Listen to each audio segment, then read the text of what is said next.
อ๋อเปล่าเชียมองกล้ามเตะ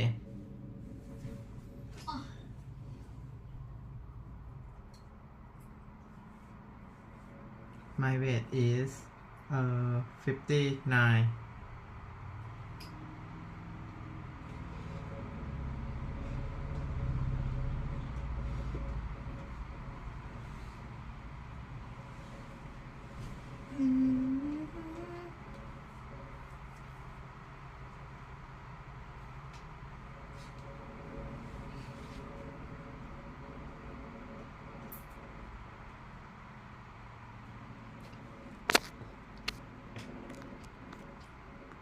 โอเค let's go อ๋อเธอแช่ข้าวเหนียวอยู่เหรอ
You could take a complete audit of everything. I mean, I wrote that article about it being the world's most pristine collateral, and it's perfect for the foundation stone of everything.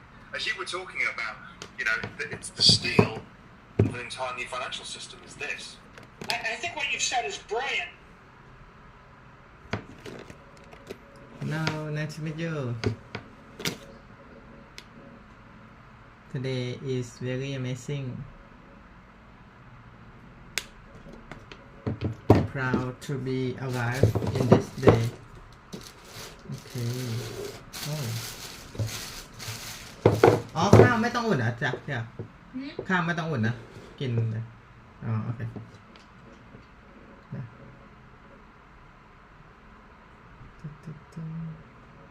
I will listen affirmation อ๋ออันนี้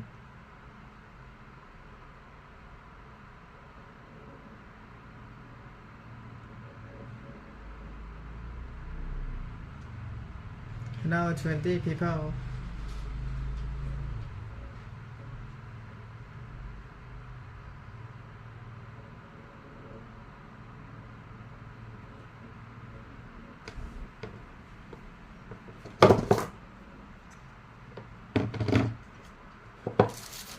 my meal today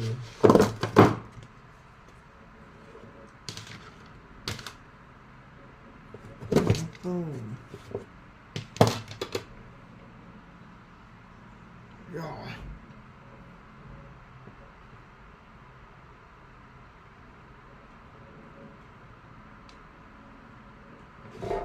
okay I have whey chili format and outer sweet snack and brand yeah I will eat with my longevity diet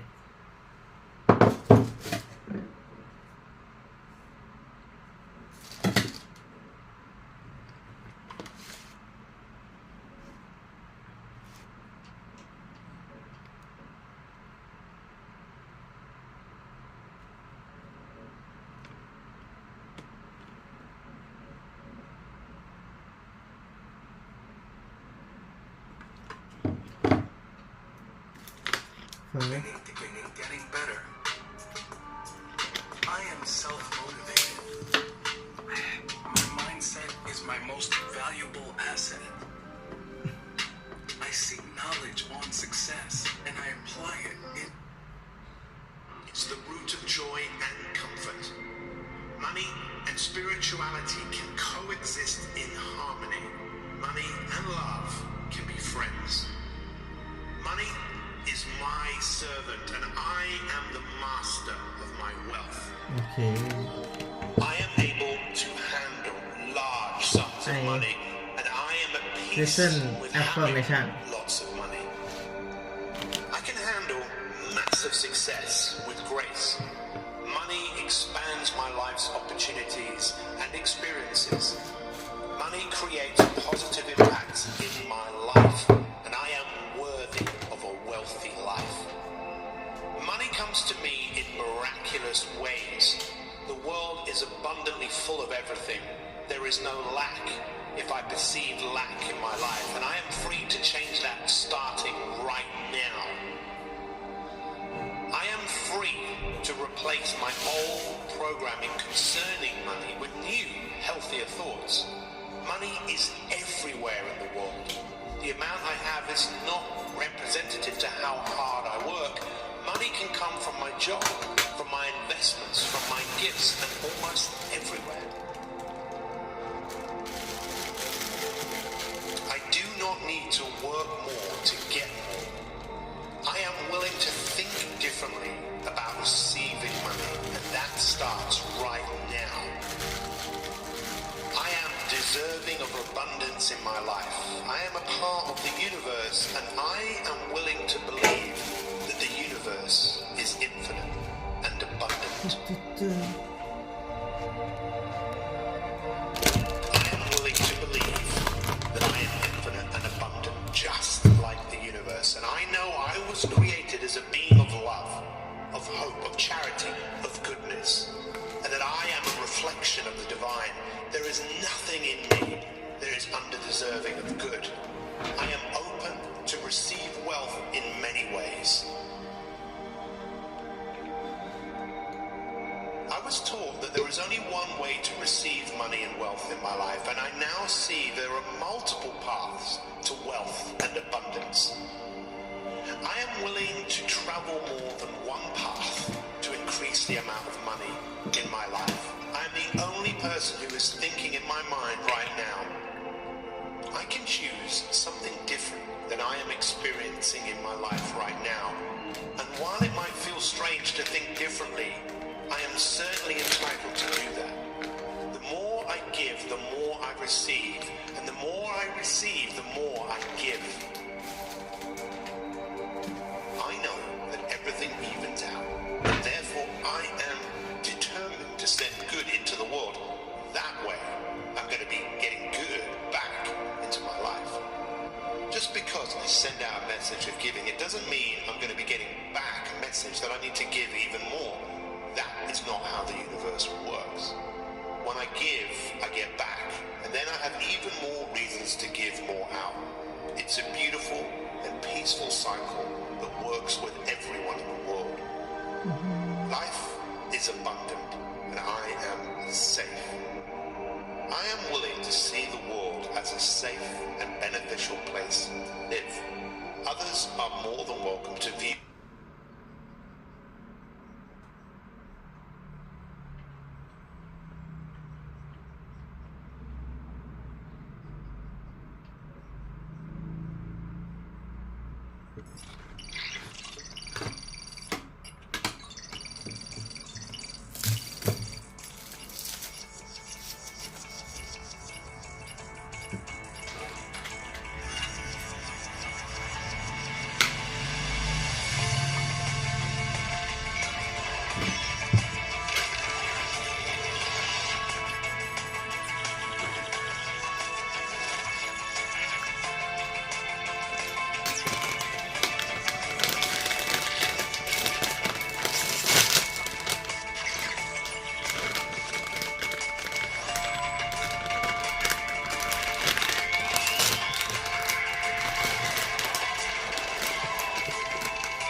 it is now. Okay, 24 hours.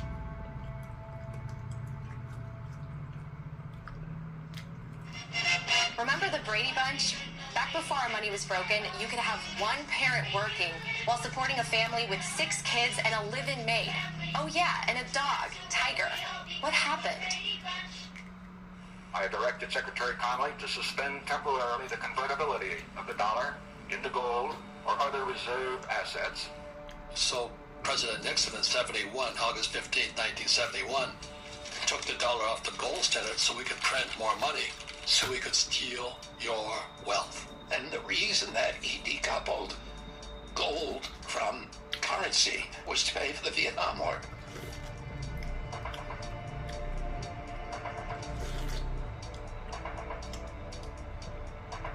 The dollar will dramatically lose its purchasing power.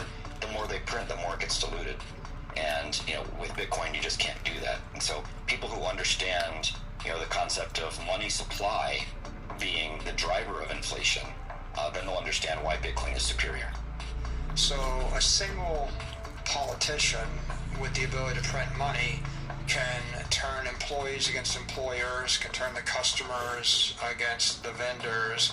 They could turn every industry against every other industry. They have people rioting in the streets. And typically, the people don't realize that it's the government that's created the distress, and they blame the shopkeeper or the policeman or the person in the streets for causing their problems. And so you have unnecessary violence. You have human tragedy. Businesses collapse. Families collapse. People lose their lives. And it's all because the economy is, in essence, collapsing because the energy is being drained out of the currency. There has been so much damage caused by broken money over the last 50 years, and more people are feeling left behind.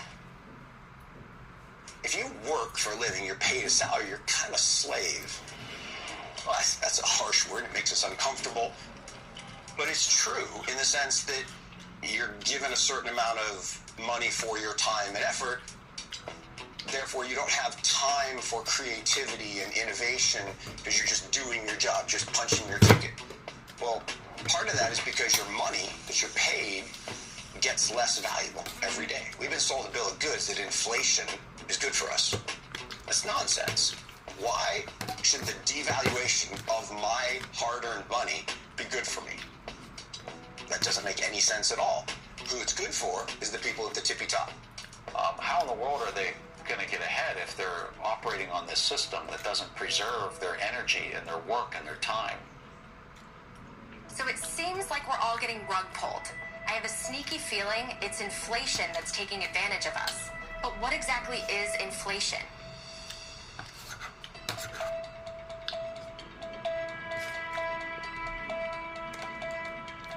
There are two kinds of inflation. There's inflation due to unfortunate acts of God, force majeure. So if the monetary system is being run perfectly, and if there's a tornado or a hurricane, and there's a temporary shortage of goods and services, then prices will go up. And so that is physical inflation. But there's another form of inflation, which is monetary inflation, and this is much more common. And this is generally the source of 98% of inflation in the world, the vast majority of it. And that's when all of the goods and services and assets in a society are priced in a currency that is in a... If the monetary... Inflation that's taking advantage of us. But what exactly is inflation?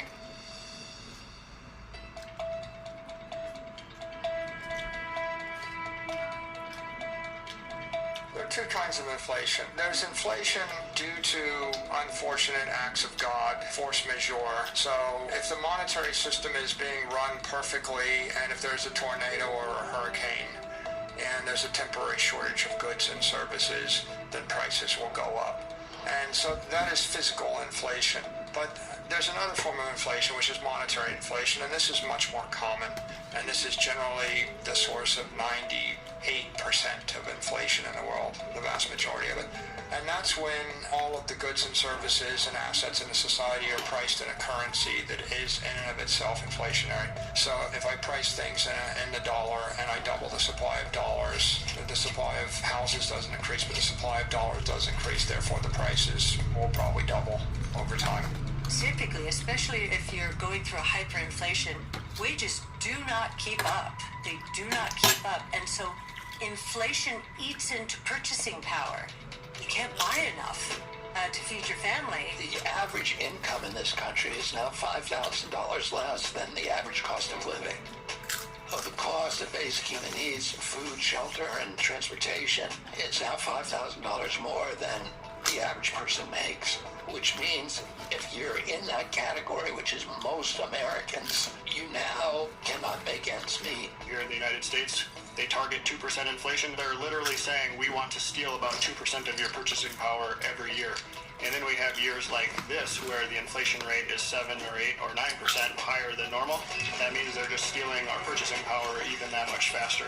So there's no honest unit of account for them. It's just a credit-based system. They're just making different numbers on their spreadsheets, and they say, you know what, we're going to create this much more credit this year.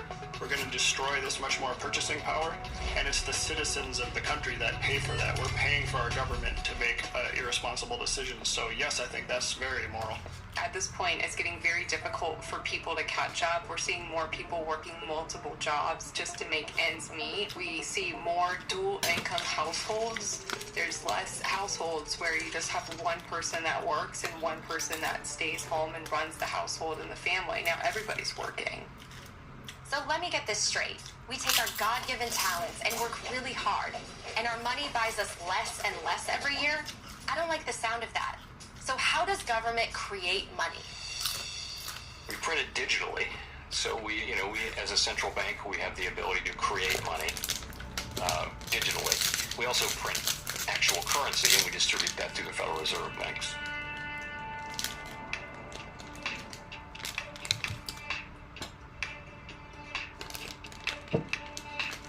The current financial system was built for the elite.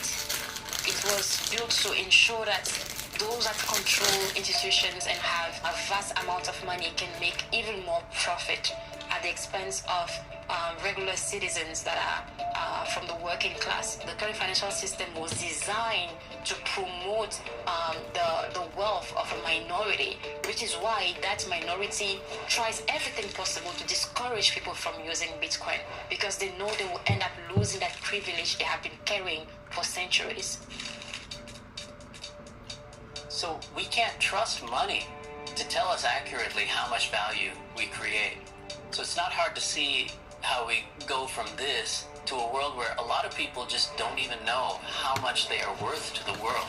And that makes it easier for the bullies of the world to step in and say, you know what, we'll tell you how much you're worth.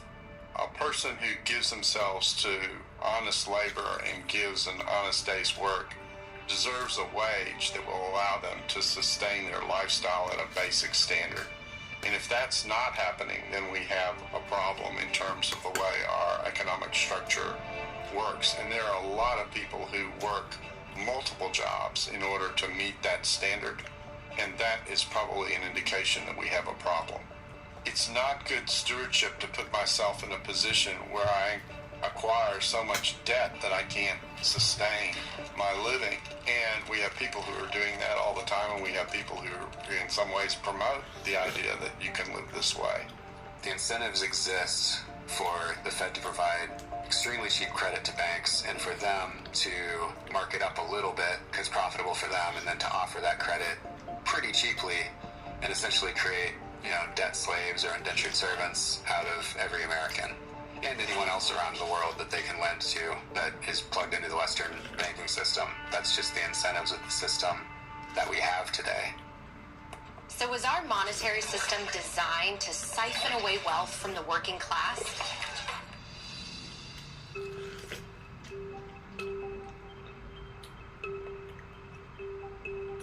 If we go back to medieval times and perhaps a bit earlier, we can see how money emerged. What happened is that every local sovereign nation state or city state tended to issue its own currency.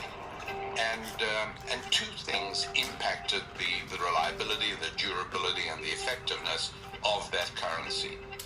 One was whether the issuer of the currency, whether it was a nobleman or a king, or whether it was a constituted government, whether they could, to use the phrase from Isaiah, to resist the temptation to dilute the currency. And it is a huge temptation, there's no question about it. I like to use a silver dollar as an example. So when this dollar was created, right, it was worth $1. As a matter of fact, for a while, you could take a U.S. silver dollar note and exchange it for $1, right? So this used to be $1.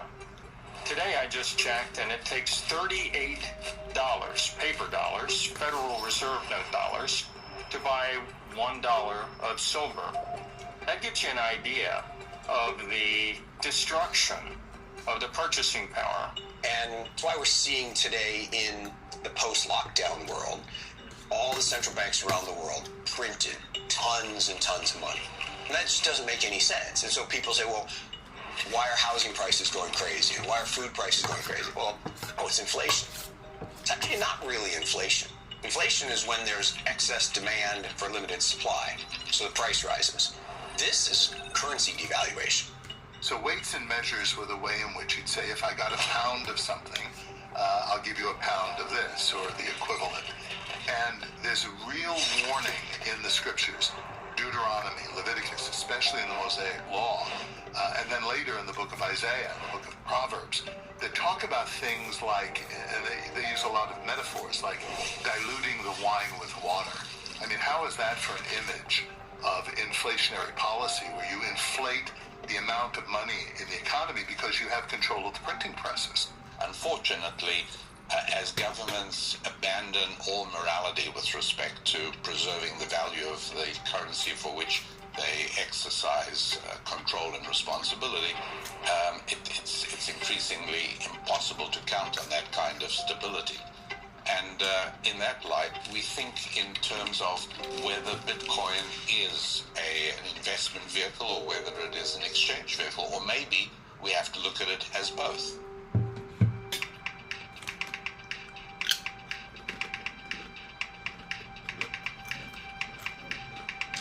There's no actual mechanical difference at all between you and I putting together a dollar printing machine and spinning up some counterfeit $100 bills and trying to go out and take those into the world and trade them for goods and services. There's no difference in you and I doing that and what the Federal Reserve does by the trillion. It is one of the core contributors to the rich getting richer and the poor getting poorer. The particularly egregious thing about fiat currency is that it can cover up theft in the name of policymaking, whereas electronic currencies based on algorithms can't do that. If you think of the average citizen, it is very hard to plan your life if I don't know what the central bank is going to do next month, let alone a year from now, 5 years, or 10 years from now. I use the example of baby boomers, right? Baby boomers, when we were young, we thought $500,000 would be a perfectly good amount of money to retire on. And now, suddenly, it looks like $500,000 is nowhere near what you really should have to retire on. Well, the reason for that is the systematic destruction of the purchasing power of those dollars. So that makes all baby boomers and all citizens more dependent on government. And that's very good for government. So not only are people unable to retire, they can't even get their life started.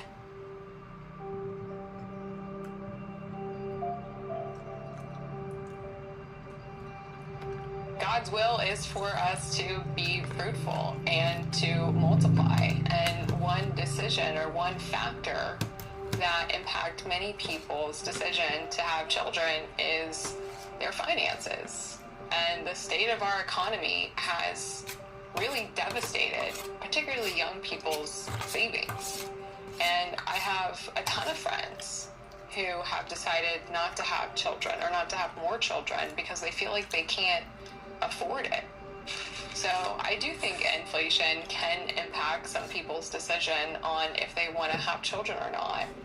And I think that's a really sad thing. I have experienced this in my life. I have put off having a family. I've wondered if I'll ever be able to afford a home. More and more people in my generation are living at home with their parents and drowning in student loan debt. Millennials like me are losing hope that the future is one they'll be able to afford. For the first time, we have a generation that is worse off than the ones who came before. None of it feels fair because it isn't. The system is rigged against us. We live in a system where we are forced to use a certain currency. In our case, let's say the US dollar. We didn't choose to use the US dollar. We didn't have a vote about whether we were going to use the US dollar. We're forced to use the US dollar. And that US dollar is controlled by political organizations that make political decisions to benefit themselves at the cost of others. Decades of policies that were probably well-intentioned have led to the worst levels of income inequality and wealth concentration we've seen since the 1920s. And at this point, we have politicians who just throw blame and they come in and say, I'll fix it. But unfortunately, they can't fix it because in order to keep the system going, they have to keep printing money. And the more they keep printing money, the more the wealth concentration grows and the more unfair and unequal the system becomes. Okay, so clearly there's a problem, and it feels like there's no way out. But is there? If broken money is the cause, how can we fix it? More and more people say the solution is Bitcoin. My perspective is that Bitcoin does fix everything. And Bitcoin is about community. It feels healthy. It feels like it's doing something good for society. It's something that's non-political. It is not tied to any one group or another. It's not tied to the Republicans. It's not tied to the Democrats. It's not tied to the Libertarians. It's open for everyone, and it's free for everyone. Anyone can be a part of the Bitcoin economy. It's like a good church. A good church says, anyone, come on in. Come be a part of our community. Be a part of our family. Bitcoin is that. So we can only trust systems that cannot be discriminatory. And Bitcoin is powerful in a way that is money that does not discriminate based on race, based on gender, ethnicity, or even geographic location. A person holding Bitcoin in Togo today will have the same value as a person holding the same quantity of Bitcoin in the United States. I'm not techie. I'm really horrible with technology. But once I understood what blockchain was, blockchain's integrity. Bitcoin is based upon integrity. That's why I call it people's money. The government cannot make it. Bitcoin is not this centralized control of the economy. Bitcoin is built by the people, for the people. If you consider how many steps it takes for a merchant to sell a good to a consumer in the traditional world today, it takes 9 steps. And what the Bitcoin network does is take 7 of those steps away. It's peer-to-peer. Those steps, by the way, are dominated by toll takers. They're taking fees. And so up to 3%, sometimes more, of the transaction, which actually can be saved by both the merchant and the consumer. One of my favorite aspects of Bitcoin is the limited supply of 21 million. I think that having something that can't be changed makes it so powerful, and it makes people appreciate, just like their time is limited, their own personal wealth is limited. When they see that the Bitcoin amount is limited to 21 million, it really makes them understand the difference between Bitcoin and every other currency, all fiat currencies which don't have this limit. So that key is what makes Bitcoin special. Bitcoin is a digital bearer instrument. You can think of a bearer instrument as he who holds it owns it. So if I'm walking and I find a $10 bill on the ground and I pick it up, who owns it? I do, because I'm now holding it. If I give it to you, now who owns it? You own it because you're holding it. That's a bearer instrument. She who holds it owns it. How do we make this happen in a digital world? Well, it wasn't possible before Bitcoin because Bitcoin solves what's called the double spend problem. Think about it when you take a picture on your phone and you send a picture to your friend.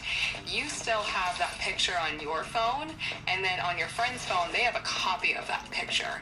If I want to send money to my friend, peer-to-peer in a digital way, it's really important that when I send it, it leaves my device and it's only on their device. Otherwise, you have what's called a double spend, and that's where you can double spend the same piece of currency over and over again. That doesn't work for money. So Bitcoin solved that decades-old computer science dilemma called the double spend problem, and that allows for the peer-to-peer transfer of money in a digital form for the first time ever. What Bitcoin does is it gives you back that ability to be your own bank, to custody your own funds, to spend money, but the way we do with dollar bills now, but in a digital, virtual way that's really powerful. So to recap, there are only 21 million Bitcoin, and the network gives you total control over your money. And now some of the most successful entrepreneurs are into Bitcoin. If you look at what gold is, let's start there. Nobody carries around a gold bar, but some people just feel more comfortable holding gold than they do cash. But the reality is nobody actually owns gold, right? They don't physically own it. Some people have coins, but that's, an exception. And so gold itself is actually just a digital transaction that's stored on a ledger somewhere. It just happens to be on a fiat ledger where it's a traditional database held wherever you're buying the gold at a bank, investment bank, whatever it may be. There are a lot of vertically integrated organizations that control your access and the distribution and your ability to use traditional gold ownership. Bitcoin is very similar in a lot of respects, only the ownership of that is stored in a wallet, which, if you have your own wallet, is stored on the Bitcoin blockchain. For example, dollars aren't a great store of value because we have to trust that the government won't print more. With gold, no one controls the production of gold. So we know that its issuance is not controlled by any one party, and it requires work. Gold is a proof of work sort of asset where you have to dig it out of the ground. And Bitcoin has some of these same characteristics. Bitcoin, as a store of value, is great because you can carry it in your own wallet. You can cold carry it, which is a huge advantage. You can be anywhere in the world, and there's an ability to transfer it or use it. That's a huge advantage. You can transfer it to others or buy it from others in seconds. That's a huge advantage. And you can transfer it as a method of payment in a lot of respects, and that's a huge advantage. Those advantages are legit and offer people good reason to use it. And, if you're a speculator or you're using it purely as a store of value, it's easy to trade, store, buy, and sell. The reason Bitcoin is better than gold is that it's more transferable than gold. If you try to move $1 billion worth of gold, you need like an army to move that, and it's very expensive.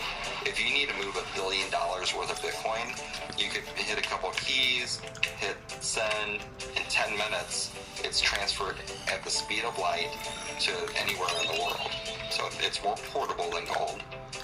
It's more divisible than gold. So you could divide Bitcoin by up to 8 decimal points.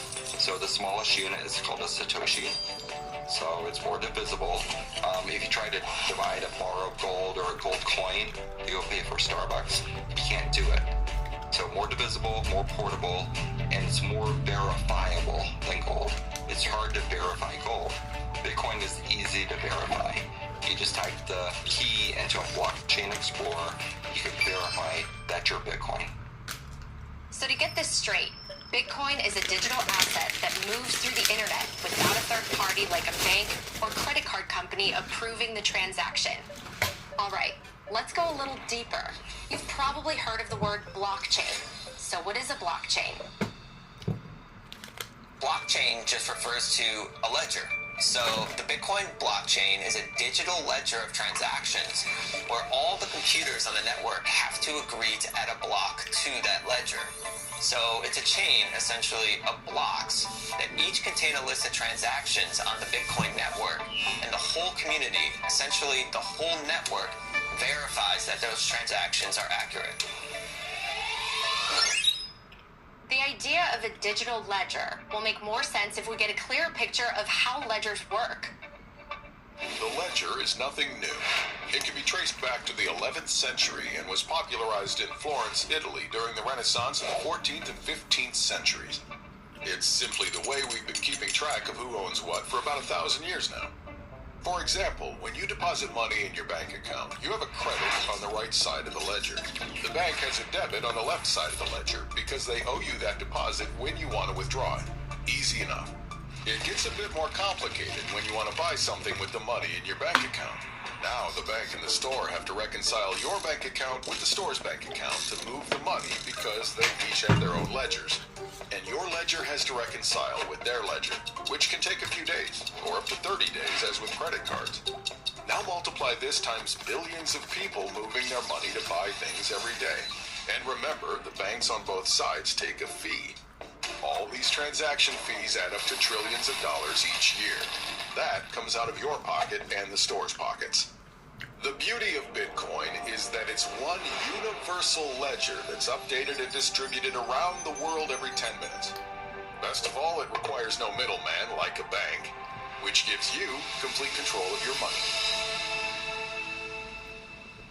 So now that digital ledgers make sense, you might be wondering how you keep your Bitcoin safe on the blockchain. The way that I would describe storing your Bitcoin on a blockchain is like a locker system. So at your high school, you had a locker, and your locker had both a public address, so my locker was C19, and I can give that address to everybody. Hey, go put this envelope in my locker, C19. That's my public address. But only I have the key, the private key, to open that locker and move stuff from one to another. So securing my Bitcoin or cryptocurrency would be the same thing, where you have this blockchain, which is like this digital locker system, and there's a public address, and everybody can know that address, and anybody can deposit into that address. But only I have my key to unlock that. And where you're storing your keys, there's typically some secret phrase that you need to keep in a safe place, which is what's used to create your secret key. The way most people store this is in what's called a mnemonic phrase. And you've probably seen this where it's either a 12 or a 24-word phrase typically. And each of those words comes from a specific word list. And when you stack those words together, 24 words is the number most people use, which corresponds about to the number of atoms in the known universe. And so we're storing a tremendous amount of randomness there that makes it computationally impossible to break into. And that's the piece you need to keep safe. Okay, that was a lot to throw at you, so let's try to keep simplifying it. Bitcoin might seem complicated.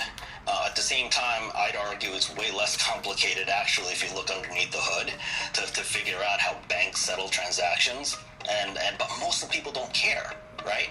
In traditional finance, you hit the button, it goes somewhere, and it just ends up in my wallet, and nobody asks how it got ultimately from point A to point B.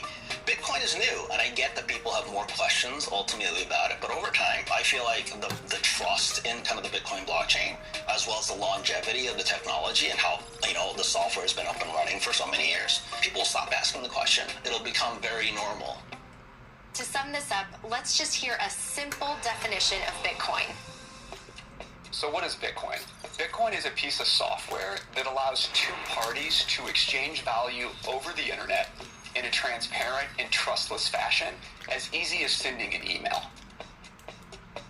So we're free to send Bitcoin through the internet as money without permission from any government or bank. But you might be wondering what the difference is between Bitcoin and the CBDCs you've been hearing about.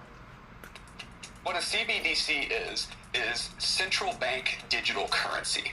Now what it is they're trying to take, and when I say they, I mean central banks and the government, are trying to take the concept of fiat currency and digitize it into a digital dollar.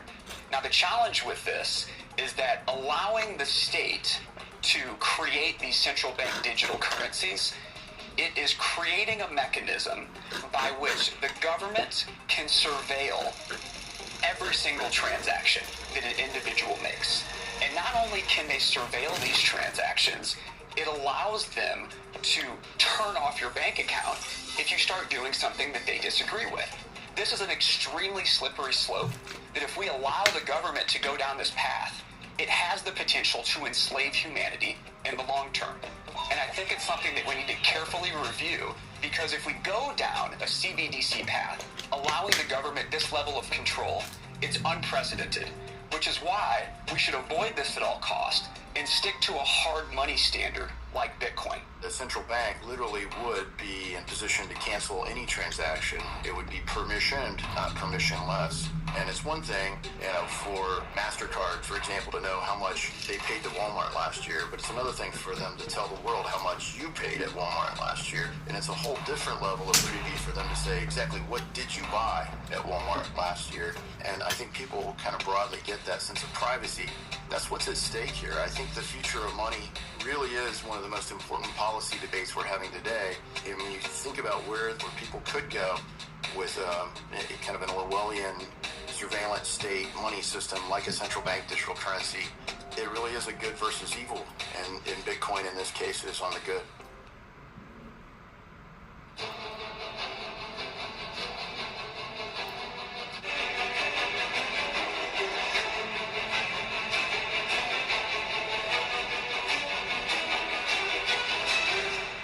Ooh.